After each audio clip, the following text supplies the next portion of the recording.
میں جب چھوٹا تھا تو بڑا انا پرست تھا۔ غربت کے باوجود کبھی بھی یوزڈ یا لنڈے کے کپڑے نہیں پہنتا تھا۔ ایک بار میرے ابا کو کپڑے کا سوٹ گفٹ میں ملا تو میں نے ان سے کہا مجھے کوٹ سلوانا ہے، تو ابا جی نے اجازت دے دی اور ہاف سوٹ میں سے میں نے گول گلے والا کوٹ سلوا لیا، جس کا ان دنوں بڑا رواج تھا۔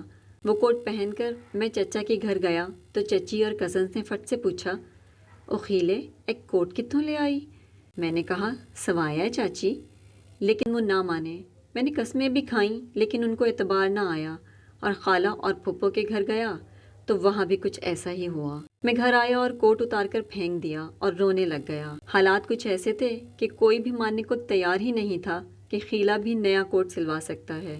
پڑھنے لکھنے اور جاب کے بعد جب میں ایک بینک کے بورڈ آف ڈائریکٹرز کا ممبر بنا تو بورڈ آف ڈائریکٹرز کی ایک میٹنگ میں اچھے سے ڈرائی کلین کیا ہوا لنڈے کا کوٹ پہن کر گیا تو میرے کولیگز کوٹ کو ہاتھ لگا کر پوچھنے لگے، خلیل صاحب بڑا پیارا کوٹ ہے، یہ کیڑا برانڈ ہے تے کتھوں لیا جے؟ کلاتھ تے سٹیچنگ بھی کمال ہے۔ میں نے بنا کوئی شرم محسوس کرتے ہوئے کہا، بھائی جان لنڈے جو لے آئے، لیکن وہ نہ مانے۔ میں نے قسمیں بھی کھائیں، پھر بھی ان کو اعتبار نہ آیا، اور اب کی بار میں رونے کے بجائے ہنسنے لگ گیا تھا۔ سچ ہے یہ معاشرہ بڑا منافق ہے، غریب کے سچ پر بھی اعتبار نہیں کرتا اور امیر کے جھوٹ پر بھی صداقت کی مہر لگا دیتا ہے۔